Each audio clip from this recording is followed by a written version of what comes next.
తమకి నమ్మకం ఉంటుందో అని. అందుకే ఒకసారి మన స్వామి వివేకానంద అంటారు, ఈ ప్రపంచ చరిత్రను మీరు ఒక్కసారి గమనించండి అయ్యా అంటారు స్వామి వివేకానంద వారు. సో ఆ గమనిస్తే కోటాను కోట్ల మంది జన్మిస్తున్నారు, మరణిస్తున్నారు.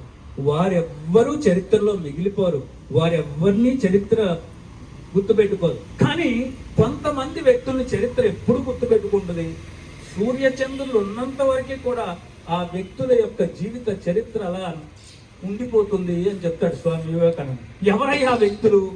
ఎవరైతే వారి మీద వారికి నమ్మకం ఉంటుందో, ఆత్మవిశ్వాసం కలిగిన వ్యక్తుల చరిత్రే ప్రపంచ చరిత్ర అని చెప్పాడు స్వామి వివేకానంద. కాబట్టి ఆత్మవిశ్వాసం కలిగిన వ్యక్తుల యొక్క చరిత్రే ప్రపంచ చరిత్ర అని చెప్పాడు. మీకు ఇవాళ I wish one day or other day you should visit America as a tourist or a student. Master అమ్మాయి కూడా అమెరికాలో ఉంది, ఆయన కూడా అప్పుడప్పుడు వెళ్ళొస్తూ ఉంటాడు. నేను దాదాపు దగ్గర 11 సార్లు వెళ్ళాను అమెరికా. సో వెళ్ళినప్పుడల్లా కొన్ని చూస్తూ ఉంటాను. మరి పోయినసారి కొన్ని లెడెస్టర్ ల్యాబొరేటరీస్, కొన్ని హార్వర్డ్ యూనివర్సిటీకి వెళ్ళినప్పుడు, ఆ ల్యాబొరేటరీస్కి వెళ్ళినప్పుడు నాకు చాలా సంతోషం వేసింది. ఎందుకంటే ఒక ఆత్మవిశ్వాసం మెండుగా కలిగిన ఒక తెలుగు ఆయన విగ్రహం పెట్టారు అక్కడ. ఆ తెలుగు ఆయన కంచు విగ్రహం పెట్టి గౌరవిస్తూ కింద టీచర్, ఫిలాసఫర్, హ్యూమనిస్ట్, సైంటిస్ట్ అని రాసి గౌరవిస్తున్నారు. ఆ తెలుగు ఆయన విగ్రహం చనిపోయిన తర్వాత ఆయన విగ్రహం అక్కడ పెట్టి ఏం రాశారంటే, తత్వవేత్త, ఉపాధ్యాయుడు, మానవతావాది, శాస్త్రవేత్త అన్నారు. ఆ ప్రపంచ చరిత్ర ఉన్నంత వరకు, ఈ సూర్యచంద్రులు ఉన్నంత వరకు, ఈ జగత్ ఉన్నంత వరకు వారి పేరు శాశ్వతంగా నిలిచిపోతుంది. అదే స్వామి వివేకానంద చెప్పారు.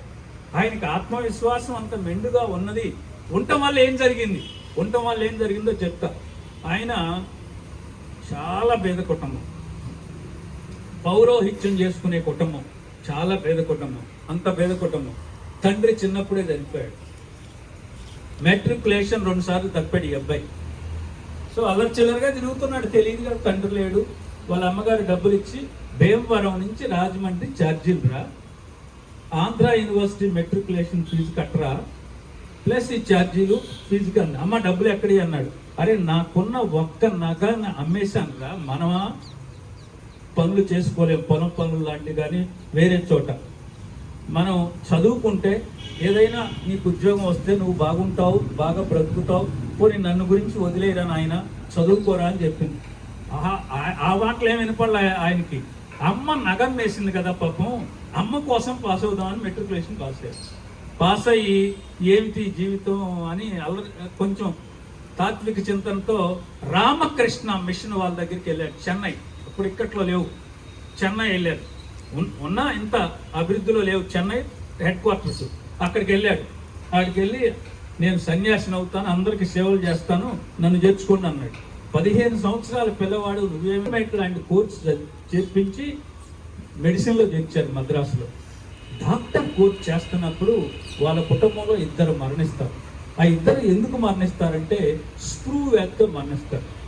స్ప్రూ వ్యాధి, వాళ్ళ నాన్నగారి సోదరుడు ఒకడు, తర్వాత ఈయన సోదరుడు ఒకడు. సో స్ప్రూ వ్యాధితో మరణిస్తారు. అప్పట్లో స్ప్రూ వ్యాధి ఎందుకు వస్తుందో ఎవరికీ తెలియదు. స్ప్రూ వ్యాధి వచ్చిన వాళ్ళందరూ మరణమే, కోవిడ్ లాగా. అయితే కోవిడ్ ఏమో ఒకరి నుంచి ఒకరికి స్ప్రెడ్ అయ్యే డిసీజు, స్ప్రూ వ్యాధి అట్లా స్ప్రెడ్ అయ్యేది కాదు. నీకు వస్తే వాడికే ఉంటుంది, వేరే వాడికి రాదు. అది ఎందుకు వస్తుంది అనేది తర్వాత ఈయన కనుక్కున్నాడు.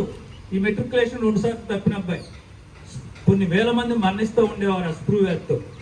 తర్వాత ఏం కనుక్కున్నా, అందరూ ప్రపంచం రీసెర్చ్ జరుగుతుంది. మొట్టమొదటిసారి తన మీద తనకి నమ్మకం ఏర్పరచుకున్నాడు. ఈ స్ప్రూ వ్యాధి ఎందుకు వస్తుందో నేను కనుక్కోవాలి అనే లక్ష్యం పెట్టుకున్నాడు. ఆ వర్ది గోల్, నేను కనుక్కోగలను అని తన్ను తాను నమ్మాడు. నేను మాత్రమే కనుక్కుంటాను, నేను నిరంతరం నిర్విరామంగా దీనికోసం అహర్నిశలు కష్టపడుతున్నా, శ్రమిస్తున్నా, నాకు కాకుండా ఎవరికి వస్తుంది విజయం అనుకున్నాడు.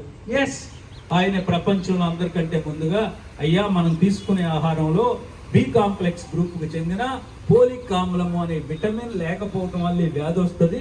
ఆ పోలిక్ ఆమ్లం తీసుకుంటే ఈ వ్యాధిని పూర్తిగా నివారించవచ్చు అని ప్రపంచానికి సాటి చెప్పాడు. తర్వాత ఆ స్టోరీ ఆ ఒక్కదాంతో అయితే వాళ్ళు విగ్రహం పెట్టరు. ఆ విధంగా బి కాంప్లెక్స్ గ్రూపుకు చెందిన పోలిక్ ఆమ్లాన్ని కనుక్కున్న శాస్త్రవేత్త అయ్యాడు. అమెరికా వెళ్ళాడు. తర్వాత అమెరికా ఆయన వెళ్ళినప్పుడు పార్చిరెల్లా పెస్టిస్ అనే సూక్ష్మజీవి వల్ల ప్లేగు వ్యాధి ప్రబలంగా ఉండి అనేక వేల మంది మరణిస్తూ ఉన్నారు. ఆ రోజుల్లో ఆ ప్లేగు వ్యాధిని కలగజేసే ఆ బ్యాక్టీరియంని సంహరించే యాంటీబయాటిక్ ఔషధం లేదు. Tetracycline Aureomycin